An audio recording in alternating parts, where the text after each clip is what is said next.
El director administrativo del Consejo Deliberante de Paraná, Pedro Ruiz, fue encontrado muerto en la madrugada del 8 de noviembre de 2010. Lo asesinaron con un cuchillo tramontina en su vivienda de Ituzaingó 80, a escasos metros de San Martín. Su pareja, Alejandra Clivio, fue quien cerca de las 5 de la madrugada llamó a la policía de Entre Ríos para denunciar el hecho, tras encontrarlo en un charco de sangre, consecuencia de una puñalada en la yugular. El suceso conmocionó a la zona, ya que la casa de los Ruiz estaba ubicada justo frente al complejo habitacional Altos de Ituzaingó y el exfuncionario municipal era un hombre muy conocido. El barrio se sorprendió pasadas las 6 de la mañana cuando llegaron patrulleros policiales y la ambulancia forense a la casa de la familia Ruiz, compuesta además por 3 hijos del matrimonio. Esto fue en el 2010, en el mes de noviembre. Yo en ese momento era segundo jefe de la División Homicidios. Recuerdo que fuimos comisionados por el personal de comisaría primera, quienes habían arribado a un domicilio por un pedido de la dueña de casa que creía que había personas en el interior del domicilio. La dueña de casa es la esposa de Pedro Ruiz. Cuando los primeros oficiales llegan a la casa de Pedro Ruiz en calle Ituzaingó, lo recibe la esposa de él desde una ventana balcón. Es una casa antigua que tiene una puerta grande y una ventana. Desde la ventana, que es un dormitorio, la mujer le explica que había escuchado ruidos y que no sabía lo que podía haber pasado dentro de la casa. Los oficiales que ingresan, enseguida en el primer ambiente, que es una cocina-comedor, encuentran el cuerpo sin vida de Pedro Ruiz. Estaba de cúbito ventral, esto quiere decir que estaba boca abajo en el piso, con ropa interior, en un gran charco de sangre. Sangre que, de acuerdo al goteo, provenía desde el dormitorio, que se accedía desde esta misma habitación. Había sangre en la ropa de cama, circunstancia que se entendía que podía haber sido atacado mientras estaba durmiendo. Esto fue a las 5 de la mañana. Estos oficiales que ingresaron recorrieron por completo la casa para verificar si había alguien más o no, y solamente estaba el resto de la familia, que es la esposa de Pedro Ruiz, junto a sus 3 hijas en la primera habitación del domicilio. Ante esta circunstancia, preservaron toda esta escena y dieron aviso a la autoridad judicial, que en ese momento estaba el juez de instrucción, el doctor Román Saint-Marie, que acudió al lugar inmediatamente, junto con el médico forense, el médico de policía, la policía científica, que es la dirección criminalística, y el personal de este área de la División Homicidio, para abocarse a la investigación y determinar qué es lo que había pasado. Como comentaba, ese fue el escenario con el que se encontró el lugar. Una persona que estaba en el living, tendida en el piso, que posiblemente había sido atacada mientras estaba durmiendo. El 8 de noviembre del 2010, siendo aproximadamente las 5 de la mañana, las autoridades policiales reciben un llamado telefónico bastante sorpresivo, ¿no? En la cual una mujer, una voz femenina, relataba con una suerte de temor que supuestamente había personas en su casa. Bueno, distintos móviles patrulleros van a calle Ituzaingó, al 80, y ya pasadas las 5 de la mañana, las autoridades policiales observan en un balconcito en la ventana del lado de afuera de la casa donde vivía Pedro, una señora que hacía señales a las autoridades policiales para que entren.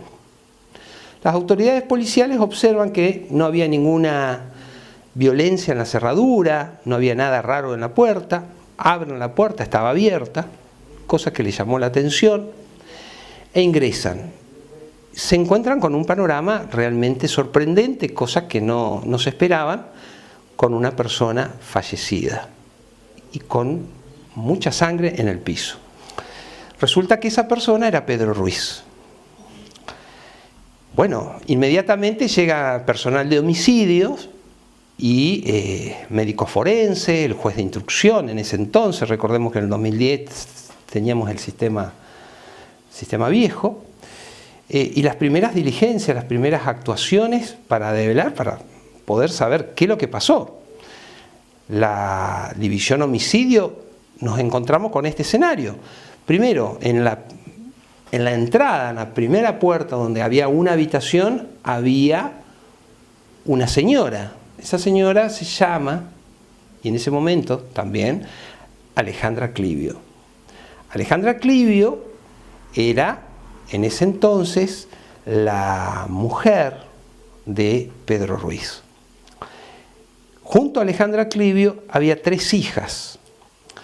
Esta era la primera habitación. En la segunda habitación, las autoridades policiales se encuentran que había una cama, y también llama la atención en el estado en el cual Pedro Ruiz se encontraba viviendo en esa habitación. Llamaba mucho la atención porque había bolsas de basura, en un estado de casi de indigencia. Pedro Ruiz era un trabajador jerárquico del Consejo Deliberante, con un sueldo importante, cosa que no coincidía con lo que en el escenario de los hechos, en una vivienda, en ese estado y en esa habitación. Los médicos forenses observan que en la cama donde estaba Pedro Ruiz había grandes manchas de sangre. Esto infería que Pedro Ruiz, ya sabíamos en ese momento, que había fallecido por la utilización de un arma blanca que le provocó diferentes lesiones, pero la lesión más importante fue un shock hipovolémico en el área yugular. El juez inmediatamente puso en resguardo a las 3 hijas de Pedro Ruiz con familiares que se habían presentado para que no estén en ese lugar, y era un lugar, había muchos nervios, ¿no es cierto? Es entendible la situación, y tuvimos la primera versión de la esposa. La esposa dice que estaba dormida, que fue despertada por una de sus hijas y que en un momento escucha un ruido y eso la asustó. Por eso se encerró en la pieza. Después aportó que pudo observar como que una mano quería entrar por la puerta, trabó la puerta, se taparon con sus hijas y llamó a la policía. Eso fue todo lo que aportó en primera instancia. Los primeros trabajos que se hicieron en el lugar, del relevamiento, del lugar del hecho, se encontró una huella de pie calzado estampada en la sangre, se despertaron todos los vecinos para ver si habían visto algo, habían escuchado algo, circunstancias que nadie había visto lo que pasó. Con el avance de la investigación, pudimos saber que Pedro Ruiz, días antes, había sido víctima del robo de un maletín, en circunstancias que él durmió solo en su casa esa noche porque el resto de su familia se quedó en la casa de un pariente, y a pedido de su esposa le pidió que no trabe la puerta de ingreso al domicilio, ya que una de sus hijas podía llegar a ir a la casa en horas de la madrugada con uno de los novios.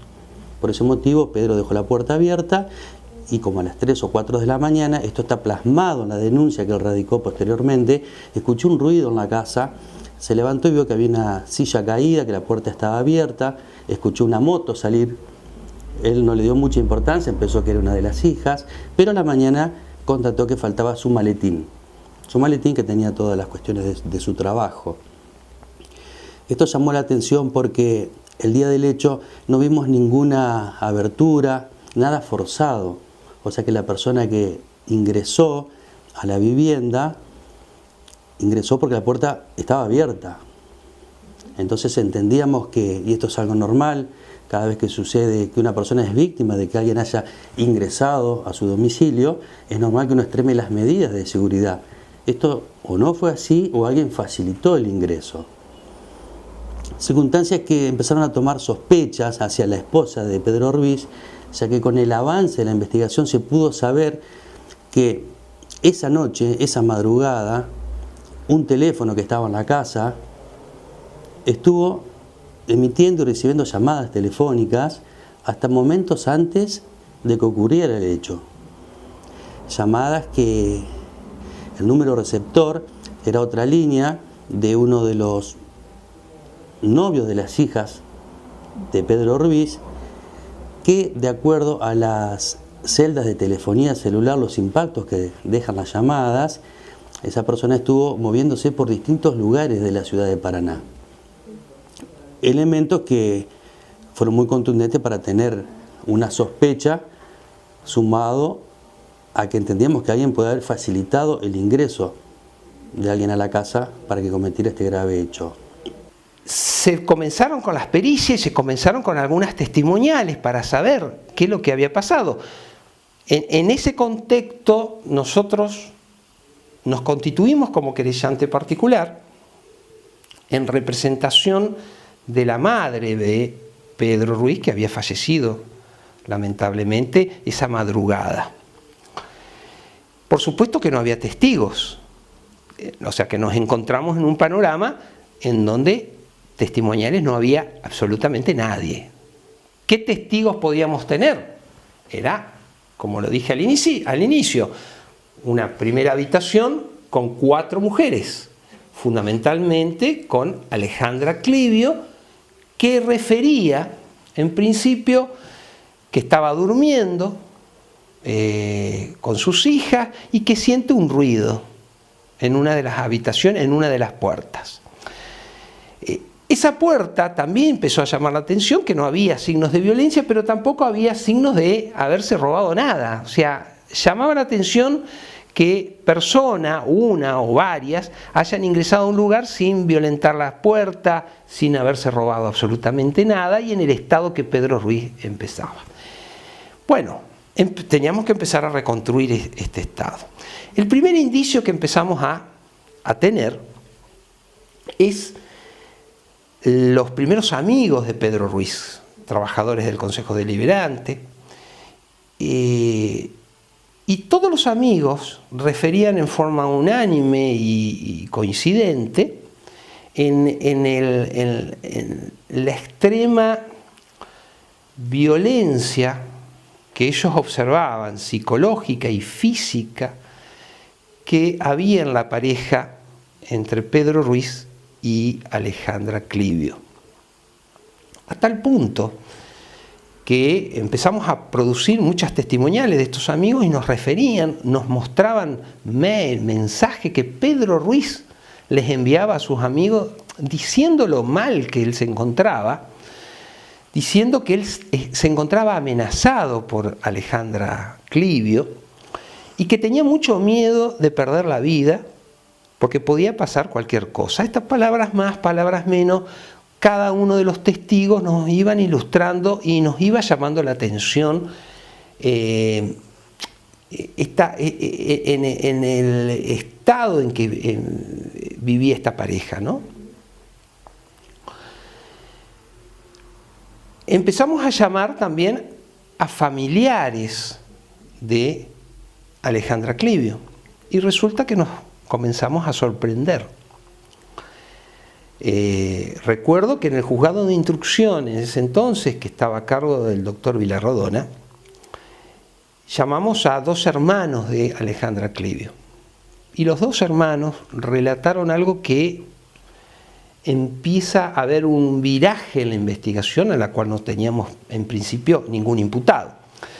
Y nos cuentan estos 2 hermanos de Clivio, Alejandra Clivio, que en el velatorio de Pedro Ruiz, Alejandra, su hermana, había hecho referencia a que este hecho lo había cometido su hija mayor con su novio y que se le había ido de las manos, que la idea era sacarlo a Pedro Ruiz de la casa, que se vaya porque no se quería ir, y lamentablemente Pedro se sorprendió y ellos se asustaron y lo matan.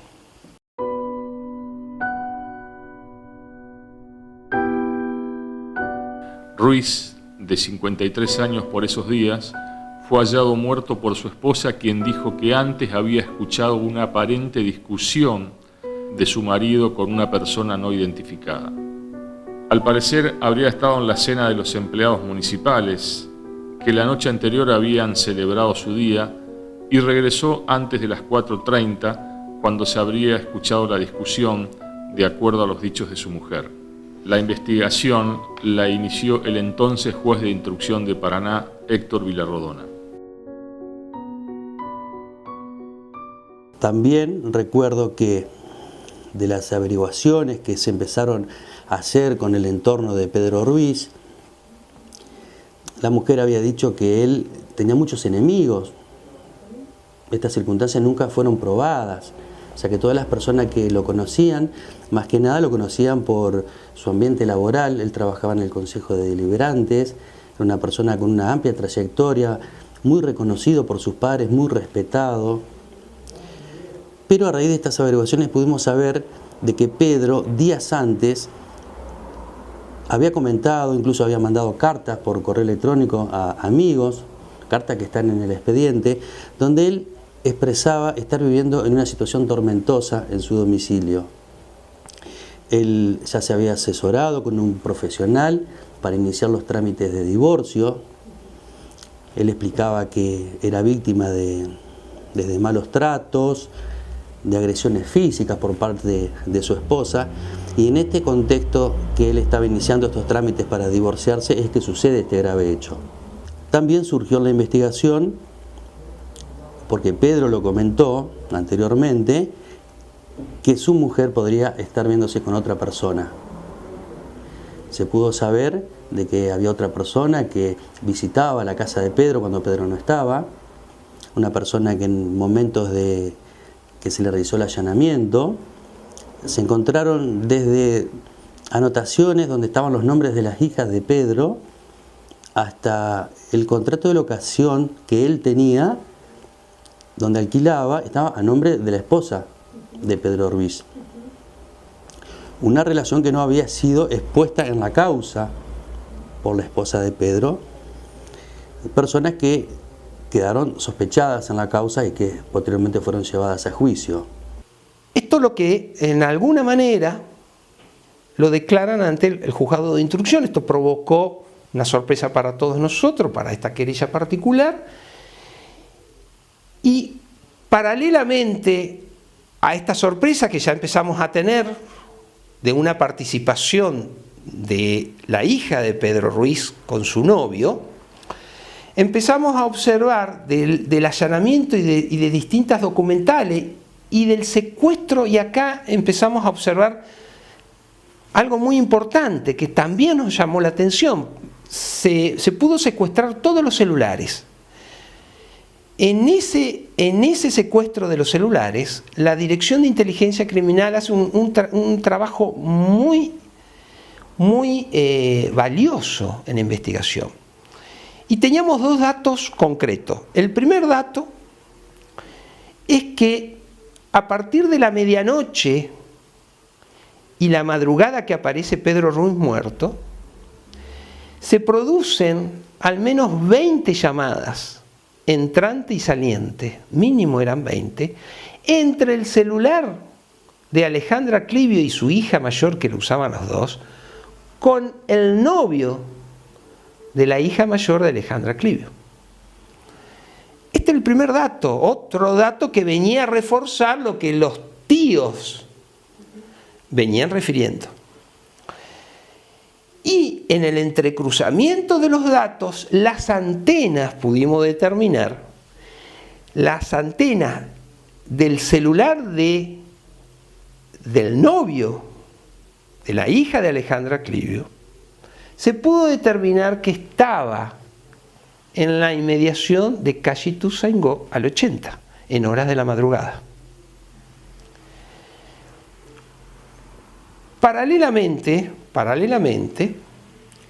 del secuestro y de las tareas de investigación que se venían haciendo, también pudimos demostrar algo muy importante. Alejandra Clivio tenía una relación extramatrimonial con un señor de apellido Villalba. Este señor de apellido Villalba, logramos que el juez de instrucción nos conceda una orden de allanamiento inmediatamente del homicidio en calle Alsina de la ciudad de Paraná, y se pudieron secuestrar algunas cosas muy interesantes. Primero, distintas cartas que se escribían Alejandra Clivio con este señor Ramón Villalba, en la cual en esas cartas había intercambio de, obviamente, de comunicación, pero en esas comunicaciones que había, se hablaba del malestar, del gran malestar que tenían con Pedro Ruiz y que algo tenían que hacer con ese malestar. Las autoridades policiales se encuentran en una de las prendas de vestir que era perteneciente a Villalba, porque era perteneciente de Villalba y no de otra persona, un pantalón, un jean que usaba Villalba en esa casa. Hasta ahí no había nada raro. Lo que también empezó a llamar la atención es que tenía pequeñas manchas de sangre. Esas manchas de sangre pudieron ser peritadas, pudimos realizar un trabajo de ADN muy importante y se determinó que en esa tarea de ADN el patrón genético de esa sangre era perteneciente a Pedro Ruiz, pantalón que estaba utilizando Villalba.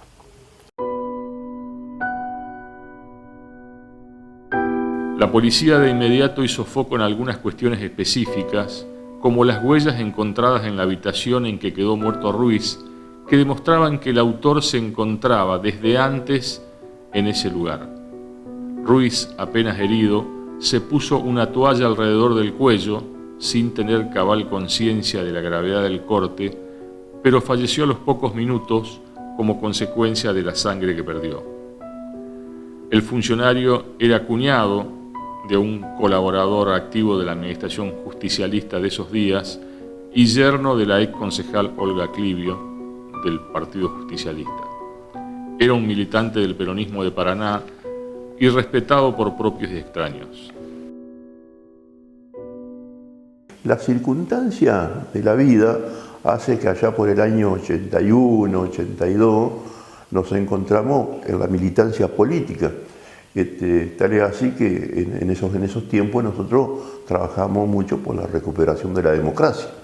Bienvenida que fue, así al año 83, y bueno, la circunstancia hizo que participáramos en la vida interna de nuestro partido justicialista y en la vida política de la ciudad. Y así se fueron desgranando cosas, participamos, por supuesto que en el 83 para nosotros fue un golpe muy duro porque el alfonsinismo arrasó en todo el país, pero después en el 85 seguimos trabajando, recuperamos la de primer término, segundo término, digamos, de la legislativa, y bueno, en el 87 llegamos y ganamos la gobernación con Jorge Busti, ¿no?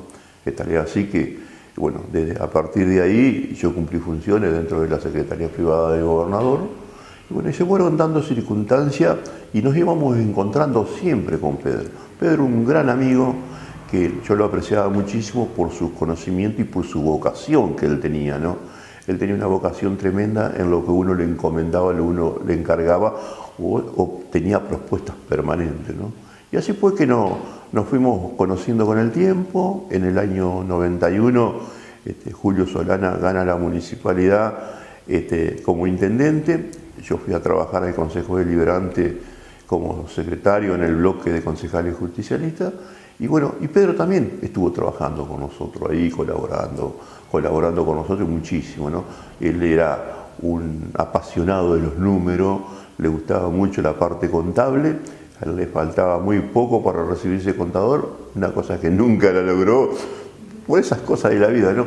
Y esta circunstancia nos llevó a tener una visión de lo que era el presupuesto y toda la cuestión contable desde el Consejo Deliberante. Y bueno, así fueron pasando los años, nos encontramos así periódicamente, permanentemente, y en el 2003, bueno, volvimos a ganar la municipalidad con Julio Solana. Yo fui candidato a concejal y fui electo y fui presidente del bloque de concejales justicialistas y presidente del Consejo Deliberante.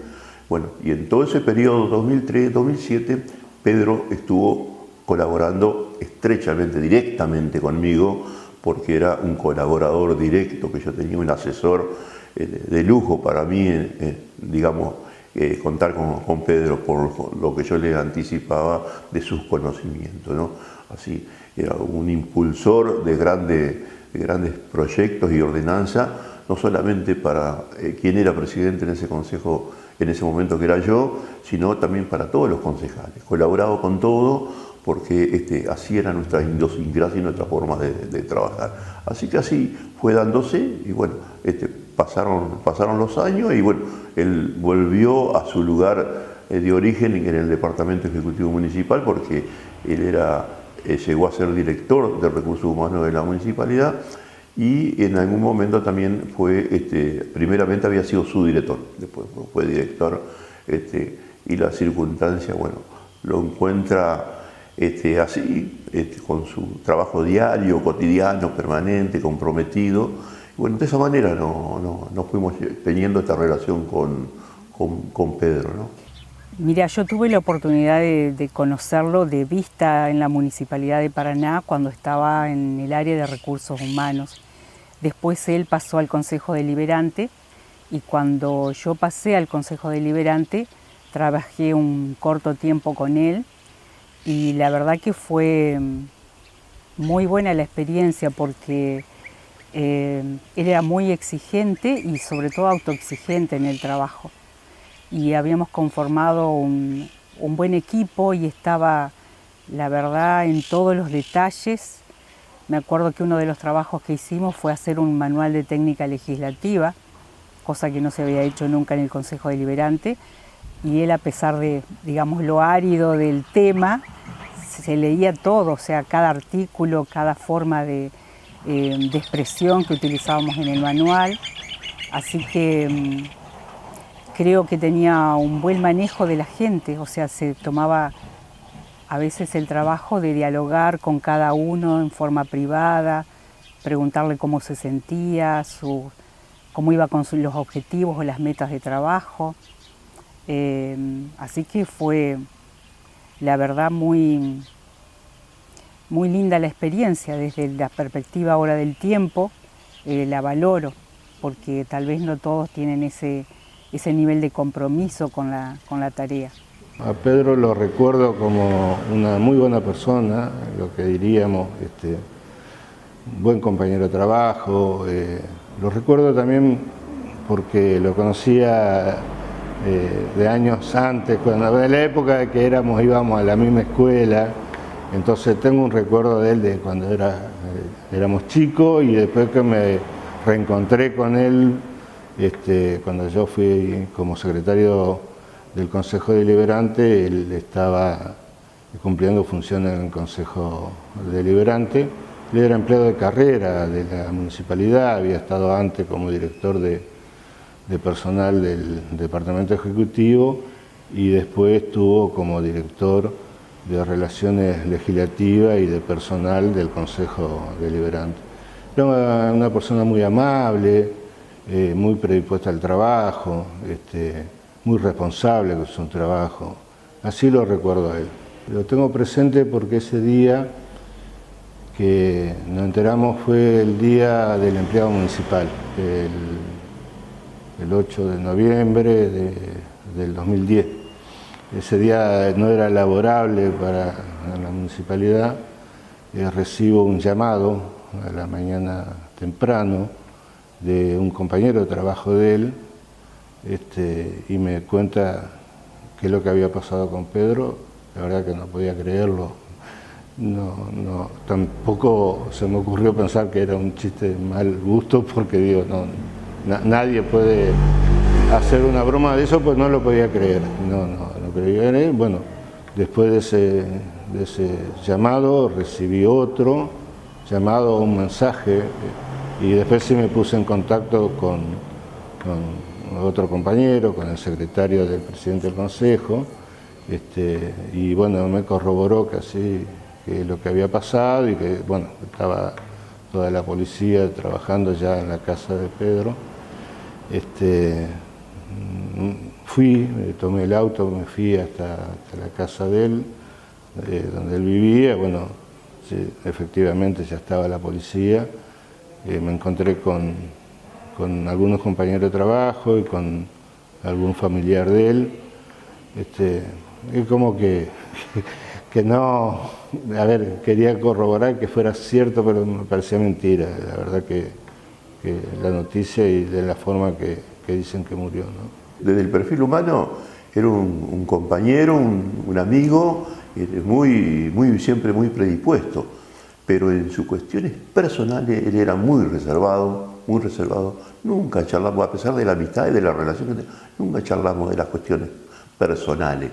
Así que después nos sorprende esto del 2010, 2011, si no me equivoco, 2010, ese 8 de noviembre a la mañana me llaman por teléfono para contarme lo que había sucedido y realmente quedé choqueado, sorprendido por, aparte de la forma en que él encuentra su muerte, ¿no? Como él encuentra su muerte. Bueno, esto se desarrolló toda una cuestión judicial, donde yo conocía su casa, conocía a su mamá, ahí en calle Ituzaingó 80, en muchas oportunidades nos juntamos, nos reunimos y hablamos de trabajo. Pero ya les digo, a pesar de eso, nunca hablamos de las cuestiones personales. Pero bueno, esta circunstancia nos encuentra de esta manera y realmente uno siempre pensando en que se haga justicia, ¿no?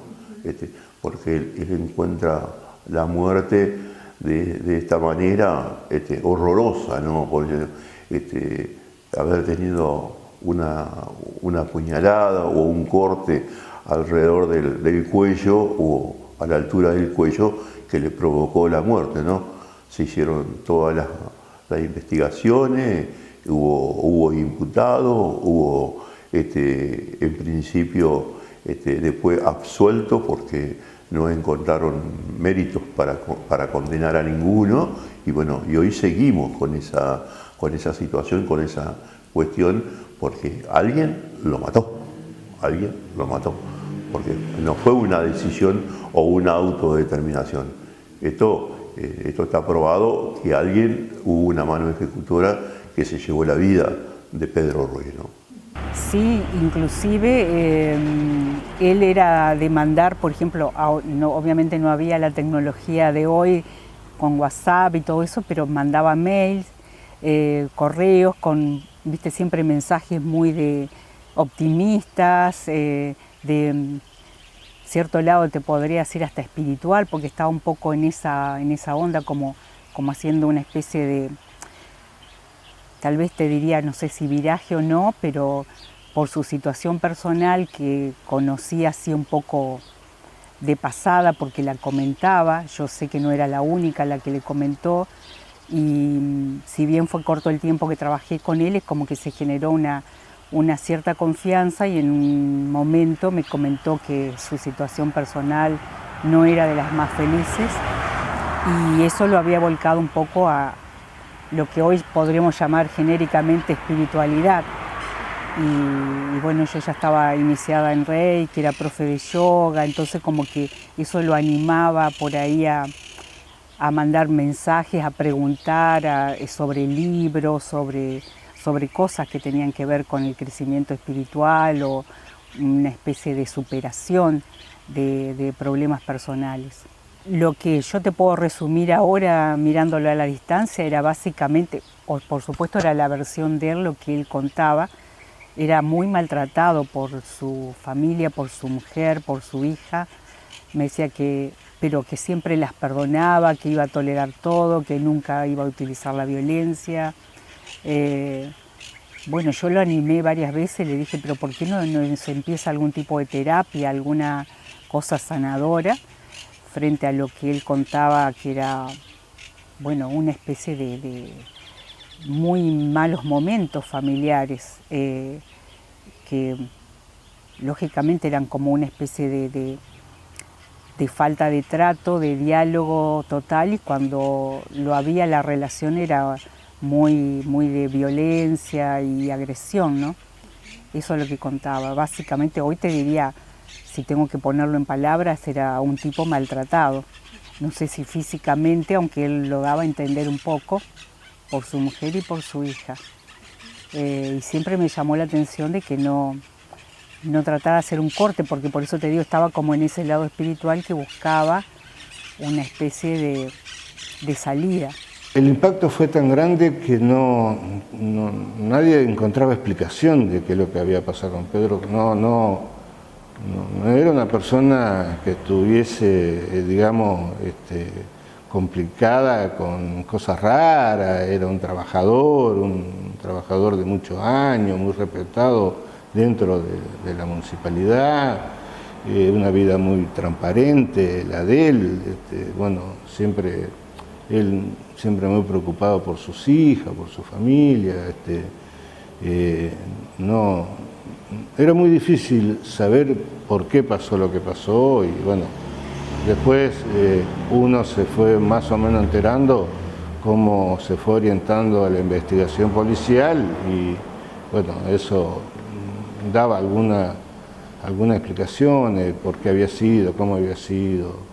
Incluso creo que llegó a haber gente imputada después en la causa, ¿no es cierto? Pero en lo personal no encontraba razón de lo que había pasado. Pedro siempre fue una persona que muy prolija los recuerdo así, muy prolija en su aspecto personal, cuidaba mucho su físico, le gustaba mucho hacer gimnasia, alimentarse bien, porque charlábamos de esas cosas. Sí recuerdo que en los últimos tiempos él había tenido como un deterioro, incluso también en cuanto al trabajo.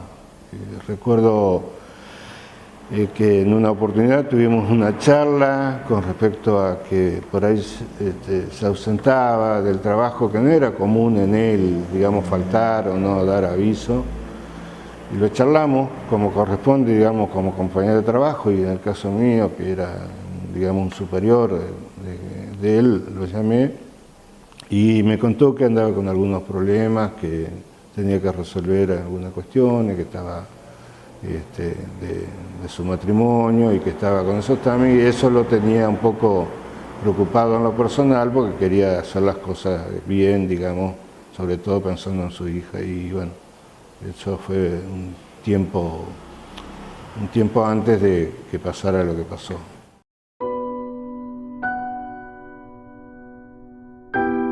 La investigación en torno al crimen de Pedro Ruiz fue girando durante meses alrededor de sus familiares directos.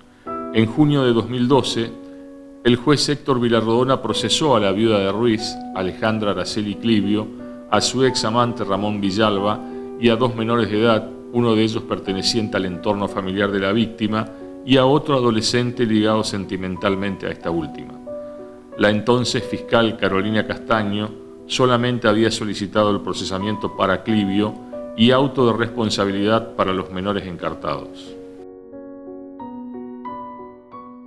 Ellos tenían buena defensa porque por lo menos el chico no estuvo en el lugar. Las charlas telefónicas demuestran que el chico estaba a 2 kilómetros. Pero, y además le pusieron a la mujer, para denostar a una mujer, tenía que crear un novio. Un novio en la oscuridad, en la trastienda. Y a esta mujer le crearon un novio, hasta el día de la audiencia. El día de la audiencia la fiscal desistió, pero habían pasado 8 años. Yo creo que era novio del marido, creo. Es un hombre muy allegado a la familia, muy mal aspecto. Pienso que una mujer pudo haber sido atraída por su condición de curandero, pero no por su condición de hombre, tanto aspecto objetivo como subjetivo. El hecho no comienza ese día. El hecho para mí comienza 2 días antes, cuando, estando Ruiz durmiendo en su casa, solo, porque la familia se había ido a visitar, a estar en la casa de la abuela. Entra una persona, le roba un maletín y se va. Él siente la moto. No se da cuenta, después descubre que le han robado el maletín. Y ese maletín tenía todos los contratos que firmaban personas, alrededor de 400, en el Consejo Deliberante. Esto es un acto imposible de creer, porque yo fui secretario del Consejo Deliberante y éramos 5 empleados. Yo secretario, un abogado que era el doctor Cuadra y 3 dactilógrafos.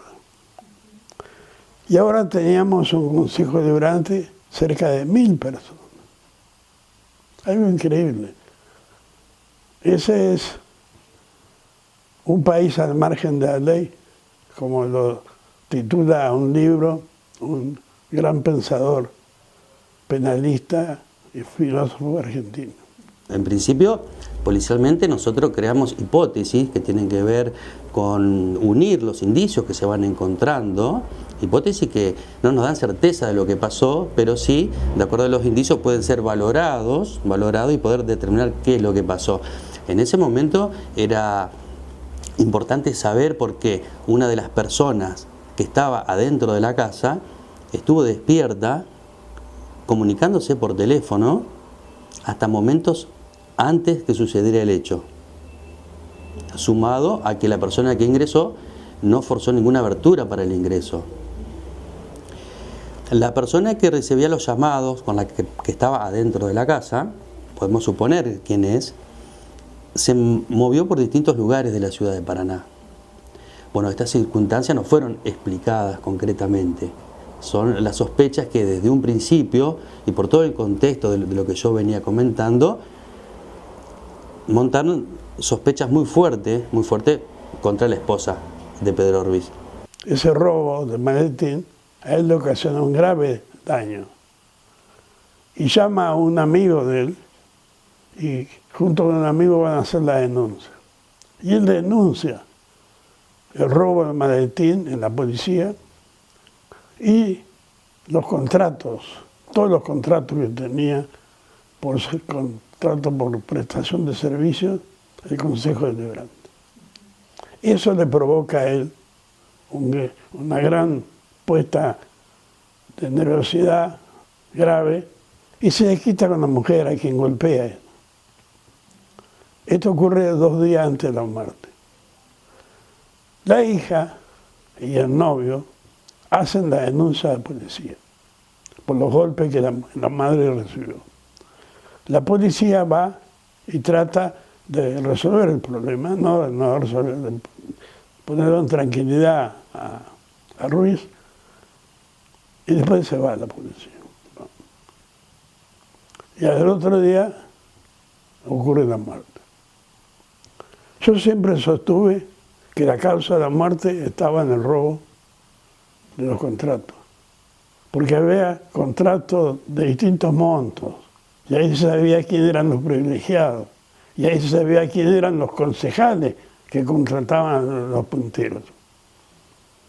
Es un tema de corrupción, y donde hay corrupción hay también otros delitos.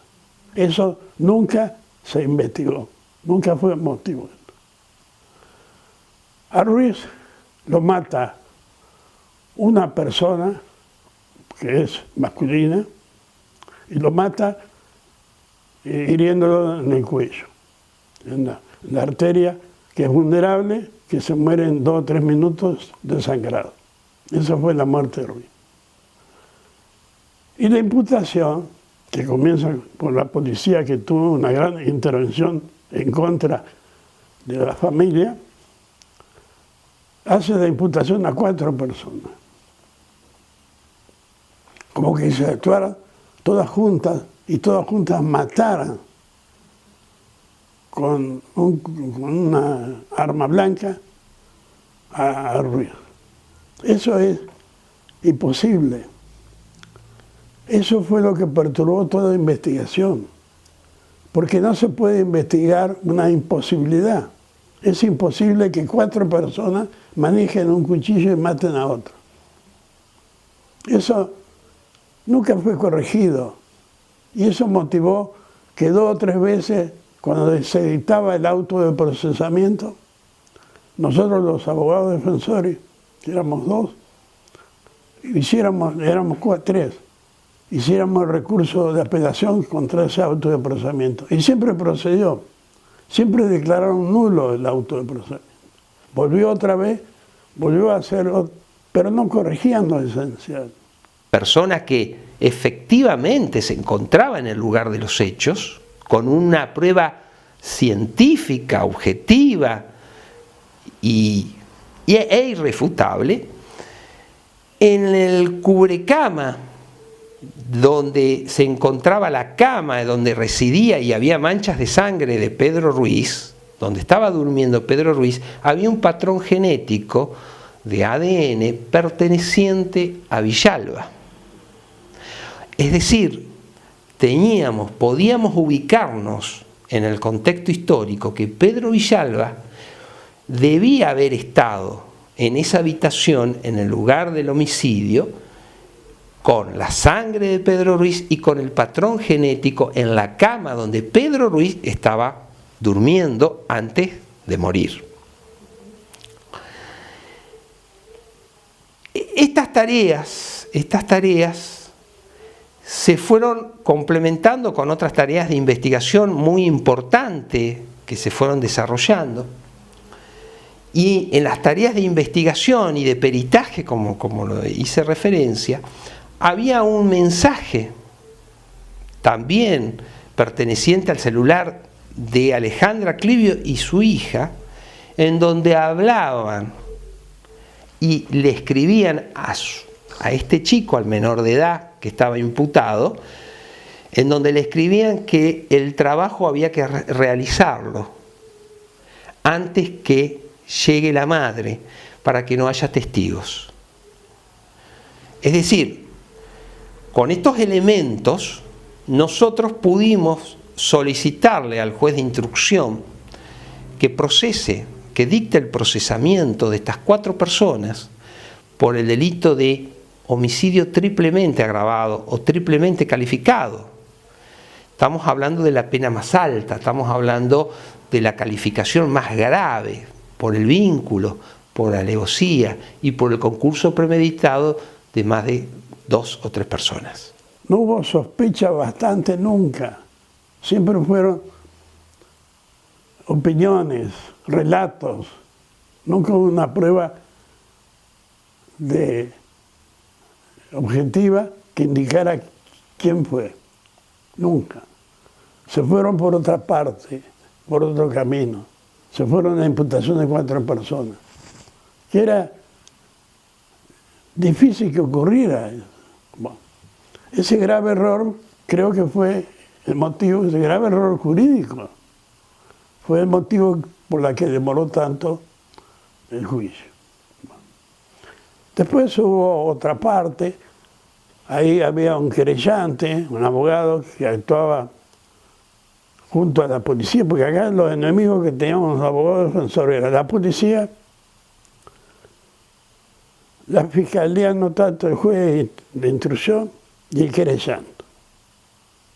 El querellante tenía su connivencia con el Consejo Deliberante, cuyos empleados, en su mayoría, fueron testigos en contra de mis defendidos. Un grupo de hombres de alrededor de 10 o 15 que declararon, llevaban cosas de que la mujer no es una mujer que tenía problemas cerebrales, problemas de enfermedad psíquica, que era una mala mujer, que lo quería matar al marido. Toda esa conversación, incluso alguna llamada prueba documental, que eran circunstancias que se podían crear. Nunca hubo nada serio, nunca. Lo único que hubo fue la intervención policial en los teléfonos, fundamentalmente en los teléfonos de los novios que permanentemente muy enamorados porque eran chicos jovencitos, de 15 la niña y 17 el hombre, el joven. Hablaban permanentemente y eso fue el motivo principal. Había algunas indicaciones, pero no había ninguna referencia directa. Se investigó a todas las personas que hablaron con los jóvenes. No hubo ninguna prueba directa, siempre eran comentarios, conjeturas, ni siquiera indicios. Y esto es parecido a este tema que demostré hoy del libro de Dal Motero, que también duró mucho tiempo y nunca se supo quiénes fueron los autores. Acá también. Acá se acusó malamente a la esposa de la hija, al novio de la hija y a un supuesto amante de la mujer. Toda mentira. Yo pienso que la acusación era muy grave, era homicidio agravado. ¿Agravado por qué? Y agravado por el vínculo, porque una era la hija y la otra era la esposa. Por el hecho de que el homicidio ocurrió por la acción de más de 2 personas. Y tercero, era importante porque decía que lo habían agarrado dormido, sin defensa, y eso era el devocío. Contra todo ese acúmulo tan grande, tuvimos que luchar. Además, con un periodismo machista que se ensañó con las 2 mujeres, que permanentemente hostigaron al juzgado para que dicte prisión preventiva, para que la manda a la cárcel. Hasta que una vez el juez dispuso la prisión preventiva. Y yo me opuse en la audiencia y logré que la sustituyera por una garantía de 10.000 pesos, que en aquel entonces era muchísima plata. Y conseguimos esos 10.000 pesos. Y ella no fue a la cárcel. Pero los periodistas estaban ubicados para tomar la foto al momento y filmar al momento en que ella iba a ir a la cárcel. Esto ocurrió durante 10 años. Yo no sé cómo pudieron sobrevivir a ese asedio tan grave. Además, la niña, Diana, vivió todo esto en su adolescencia. Ella era abanderada de la escuela privada donde iba. 15 años tenía. Era estudiante aventajada, estudiaba además inglés, estudiaba danza, era una niña normal. El juicio oral y público por el crimen del trabajador jerarquizado del Consejo Deliberante de Paraná, Pedro Ruiz, comenzó en la mañana del 17 de octubre de 2017. Habían pasado 7 años del hecho. El tribunal estuvo integrado por Rafael Cotorruelo, Marina Barbayelata y Pablo Vírgala, y como fiscal del juicio se desempeñó Mónica Carmona.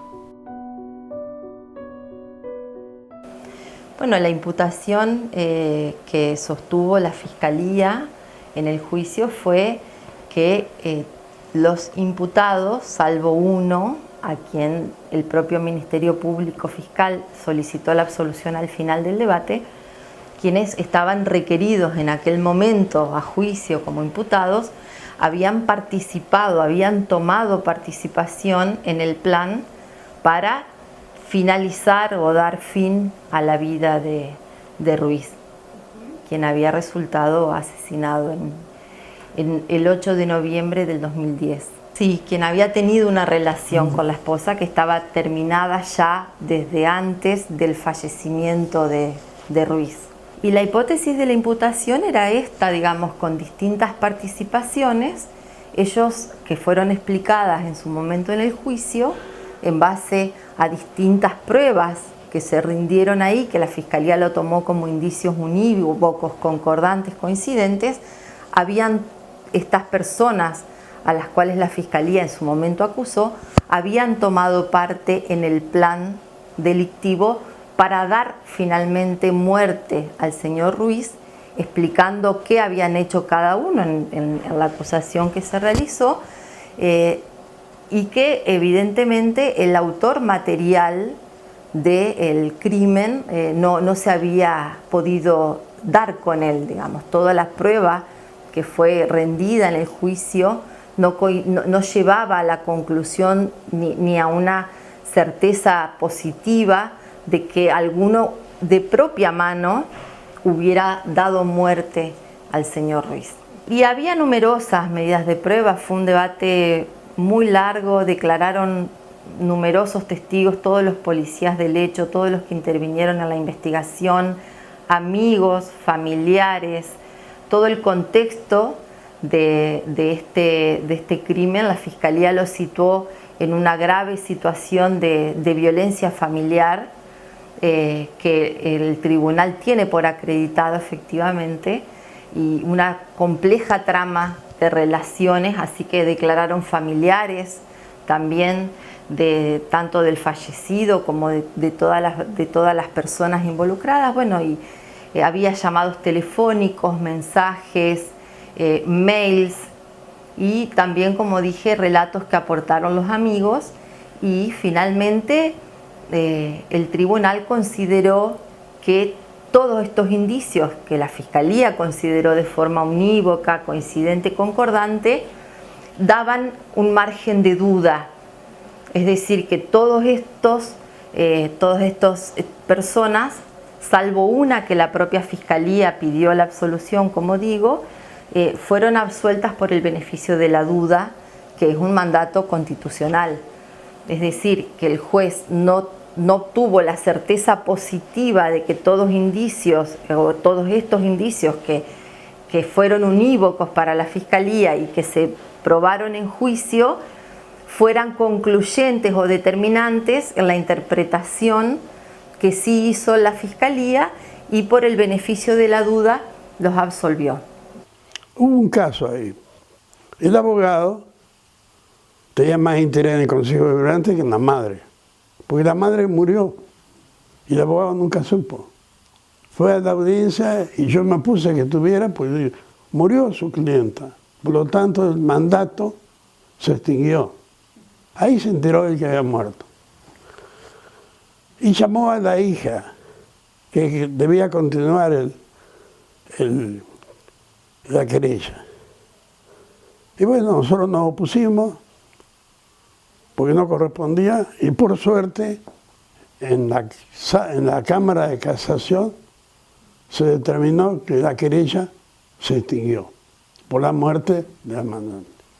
Y la hermana, que no tenía el mismo apellido, nunca demostró que tenía un interés como la ley exige para ser querellante. Lo que llamó mucho la atención es que la noche del homicidio hubo un intercambio telefónico entre la hija y su novio, que no era, en ningún momento hay una prueba que indique que hablaban del homicidio. Eran relaciones motivadas por el miedo de la situación que había vivido esta niña con motivo de los golpes del padre a la madre, con motivo del robo del maletín y con motivo de la actitud que él tenía sobre la hija. Eso le impidió dormir. Es natural que alguien no duerma por esta tragedia que ocurría en la casa. Y eso mitigaba a ella hablándolo al novio. Pero si lo hablaba al novio por teléfono, el novio no estaba ahí. El novio probó muy fácil que el teléfono estaba ubicado a más de 2 kilómetros de la casa. Sin embargo, el fiscal también lo acusó al novio como autor material de la muerte. Lo que era una actitud muy torpe. Por un lado probaba que conversaba con ellos. Se probaba por las antenas que el teléfono que usaba el novio estaba a 2 kilómetros del lugar del hecho. No obstante eso, insistían en acusarlo como autor material del delito. Él se quería separar, y seguramente Alejandra Clivio también, y quería, nosotros pudimos mostrar que la familia no lo quería más a Pedro Ruiz, quería que se vaya de la casa, y Pedro Ruiz no se iba de la casa. Se hicieron consultas a distintos abogados, especialistas en familia, para lograr que se vaya Pedro Ruiz de la casa, para exigirle de alguna manera que se retire de la casa, cosa que Pedro no lo quería hacer. No lo quería hacer porque esa casa, si mal no recuerdo, era de la madre de Pedro y había este problema de a quién dejar la casa. Pedro no tenía lugar tampoco para ir, pero se sentía muy mal, se sentía que su relación se había terminado, y él hablaba de distintos tipos de agresiones que sufría por parte de Alejandra Clivio, ¿no? Yo, como te relataba un poco al inicio, me veo un poco limitada de dar como muchos detalles de la situación de imputaciones y de cargo, porque ya el Ministerio Público Fiscal recurrió en casación y esto también fue confirmado, la absolución por el beneficio de la duda. También es importante aclarar que esta investigación no la llevó adelante el Ministerio Público Fiscal en el año 2010 y esto lo resalta el doctor Perotti en la sentencia de casación. El sistema mixto de investigación penal ponía en cabeza de una sola persona lo que hoy está en cabeza de distintos fiscales especializados y dividido también a su vez en las tareas de los jueces de garantías. El sistema anterior ponía todo esto en cabeza de una sola persona y encima con un sistema engorroso, escritural, lento, que evidentemente no facilitó la investigación de un delito tan complejo como el que nos ocupa, y que probablemente facilitó también que, por ejemplo, esto que ustedes me preguntan del autor material, bueno, esto fue aclarado en la acusación efectuada por el Ministerio Público Fiscal, que ninguno de los incursos en aquel momento acusados de haber participado de alguna manera, ninguno de ellos había participado materialmente en la muerte de Ruiz. Eso fue aclarado por la propia acusación del Ministerio Público Fiscal. Por eso la acusación terminó resultando algo que estaba en la requisitoria de elevación a juicio ya aclarado, que era que habían participado del plan de alguna manera para darle muerte. Bueno, esa alguna manera fue descripta para cada uno de los que estaban en aquel momento acusados por la Fiscalía, con toda la explicación de las pruebas, las actitudes, las cosas que mencionaron los amigos, la policía misma que llegó al lugar del hecho. Nosotros nos costó muchísimo trabajo poder enlazar cada una de las evidencias, porque, como lo dije al principio, ante falta de testigos y con pruebas, deberíamos aferrarnos a pruebas objetivas, que eran pruebas irrefutables, categóricas. Habíamos logrado pedir la imputación de estas 4 personas, habíamos logrado el procesamiento de estas 4 personas y habíamos logrado llevarlas a juicio con estas pruebas que sintéticamente hacemos mención. Antes de empezar el juicio, fallece la madre de Pedro Ruiz. Los defensores hacen un planteo que debía excluirse la querella por el fallecimiento de la interesada. Nosotros lo que hacemos, y lo digo nosotros porque conjuntamente el Procurador General va a la audiencia en la cual nosotros presentamos el poder de continuidad de la querella por parte de la hermana de Pedro Ruiz. Porque entendíamos que debía haber una continuidad. Bueno, esto el Tribunal de Juicio y el Tribunal de Casación entendió que no no era así, que la hermana debía haberse constituido en el momento procesal oportuno, que en ese momento, en el sistema antiguo, era en el juzgado de instrucción, en la instrucción, en la investigación, cosa que no pasó. Esto fue lo que provocó que se excluya la posibilidad de la continuidad de la querella en el juicio oral y público, y de poder seguir sosteniendo nuestra teoría, que hasta el día de hoy estamos convencidos que lo que sosteníamos era así, porque había evidencias irrefutables de la participación de estas personas.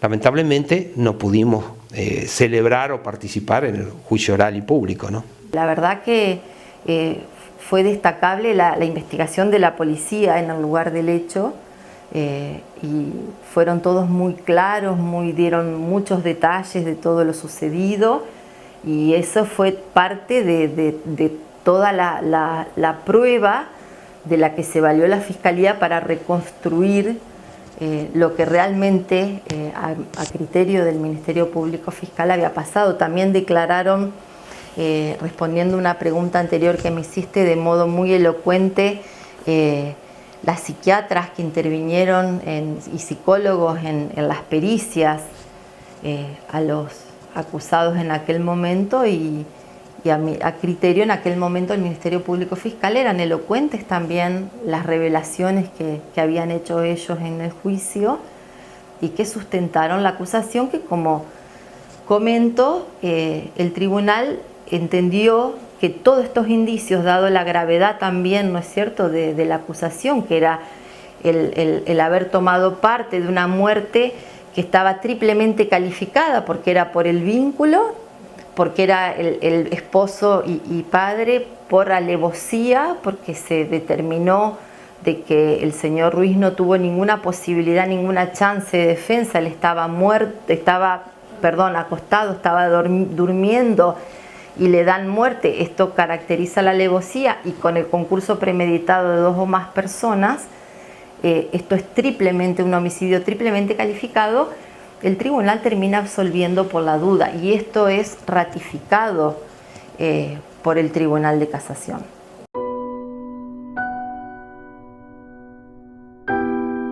En noviembre de 2017, el tribunal absolvió por el beneficio de la duda a los 4 imputados en el caso. La relación enferma y perversa de una familia terminó con la muerte de una persona.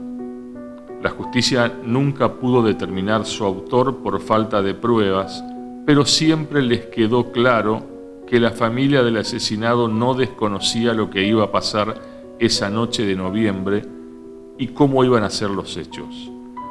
Pero hubo un pacto de silencio y faltaron pruebas más sólidas y contundentes. El caso de Pedro Ruiz pasó a integrar la larga lista de hechos sin resolución.